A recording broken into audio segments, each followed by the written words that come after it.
o juro nos Estados Unidos ele está bastante alto o suficiente para esfriar o que a economia americana precisa para que a inflação fique sustentavelmente baixa. Mas a gente ainda tem que ver esse processo acontecer. Tem espaço para corte de juros nos Estados Unidos esse ano? Eu acho que sim. De novo, qual é a questão hoje? A questão hoje é que a economia em nenhum momento esfriou o suficiente para que a demanda e a oferta se encontrem. Ou se encontrasse até agora. Né? Ou seja, o PIB potencial americano é em torno de 1,80 e não teve nenhum momento que a economia cresceu menos de 2.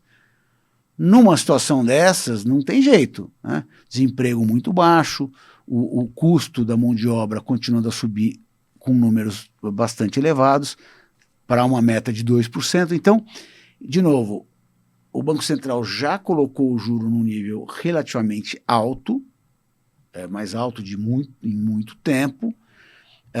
Ele tem que esperar mais para que as coisas aconteçam e ele possa reduzir. Para mim, muito provavelmente ele vai conseguir reduzir sim, mais para o último trimestre do ano. Talvez uma queda, eventualmente. Se o cenário for muito benigno, 2 quedas, mas não mais do que isso.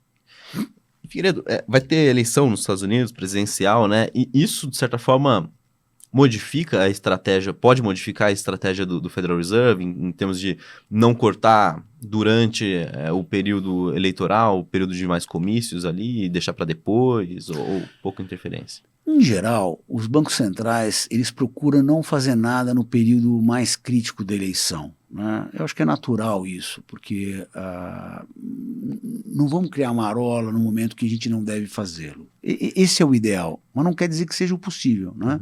Isso depende muito da conjuntura.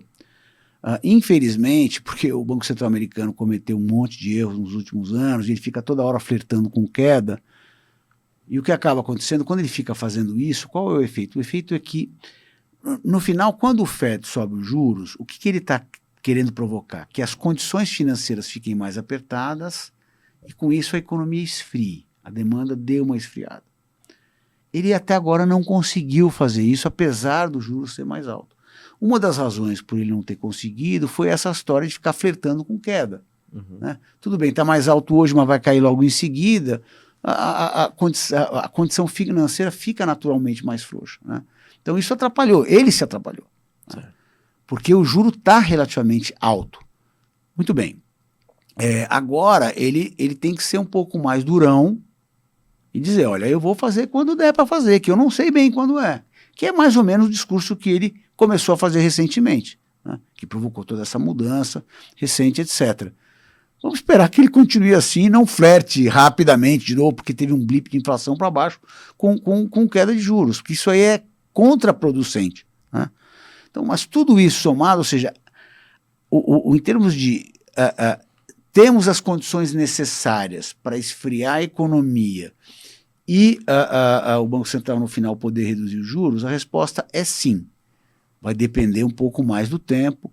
A política fiscal, ela nos Estados Unidos é muito frouxa, mas na margem ela não está sendo expansionista, o que ajuda. No passado foi muito expansionista, isso atrapalhou o Banco Central. Agora não. A própria curva de juros hoje, de médio e longo prazo, ela também carrega algum prêmio, até por conta do enorme aumento do endividamento americano, né, que hoje está em 125% do PIB. Isso, no final, ajuda um pouco a política monetária, porque torna as condições financeiras um pouco mais duras. Né? E, Figueiredo, qual que é o risco, talvez, do Fed demorar demais para cortar e na hora que ele decidir cortar, a economia americana passar por aquele lagging, né, que tem da política monetária e começar a sofrer, mesmo depois do início de corte de juros? No final, como o bias é muito pró-crescimento, isso não é só nos Estados Unidos, né, mas na Europa também, em outros lugares. Aliás, a Europa vai poder reduzir, porque ela foi bem mais firme e a atividade sofreu mais, né? A atividade esfriou mais. Então a Europa, que sempre está atrasada com relação aos Estados Unidos, dessa vez vai vir na frente. Provavelmente agora em junho eles vão reduzir.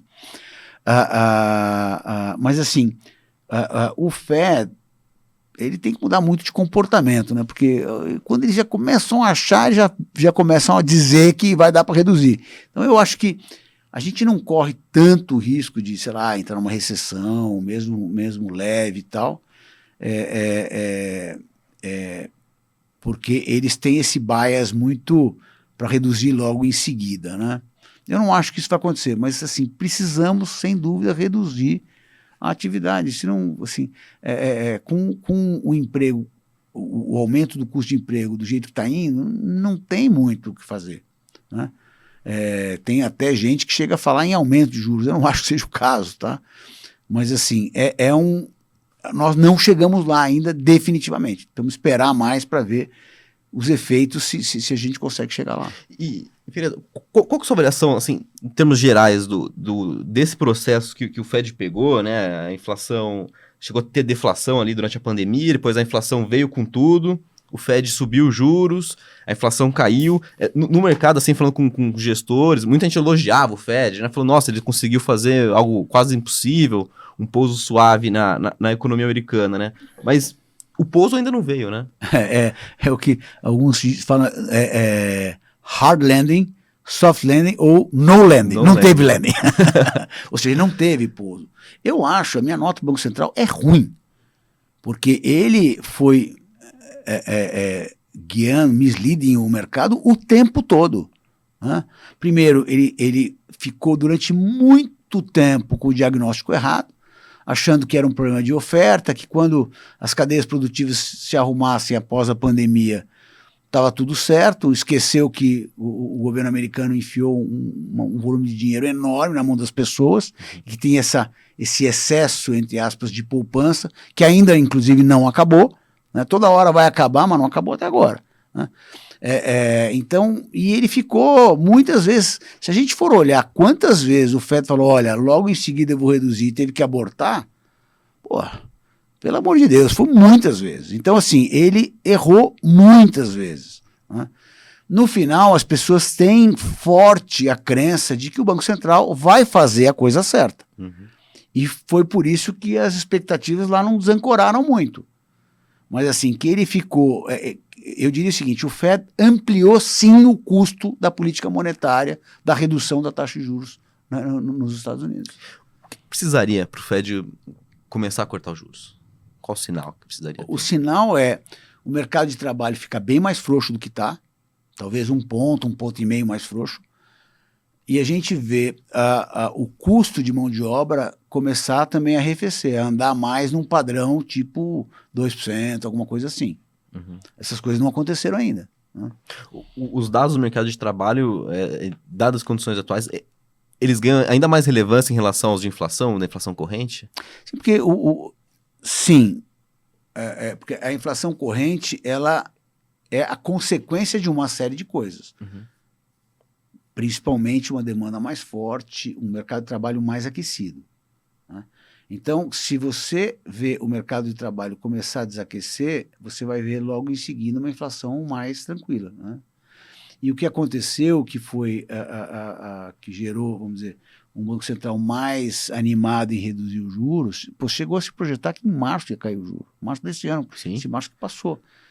Foi por quê? Porque a inflação, ninguém soube explicar muito bem, ela caiu fortemente, isso foi no mundo inteiro, foi aqui no Brasil, foi na Europa, foi nos Estados Unidos. Então falou, opa, o trabalho está feito. Só que não, porque, de novo, a demanda continua muito forte, né? Não dá para escapar.